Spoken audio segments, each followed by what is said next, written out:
Zee Marathi award 2025 नायकांची जबरदस्त कलाकृती। अभिनेत्यांनी सांगितले आपले काही गमतीदार किस्से।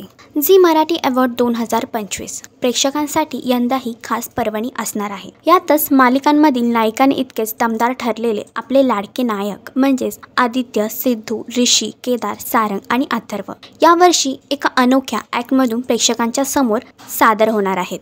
आदित्यचा आत्मविश्वास, सिद्धूचा मिल्किशपणा, ऋषीचा ठामपणा, केदारचा जोश, सारंगचं आकर्षण आणि अथर्वचा करिश्मा हे सगळं एकत्रितपणे प्रेक्षकांना अनुभवता येणार आहे। यातच अनेक कलाकारांनी गमती सोबत आपले काही किस्से देखील प्रेक्षकांना सांगितले आहेत। तर हा जबरदस्त सोहळा तुम्ही पाहायला अजिबात विसरू नका आणि अशीच अपडेट बघण्यासाठी तुम्ही आमचं चॅनल डेली चक्कर रिजनल याला लाईक, शेअर आणि सबस्क्राईब करा।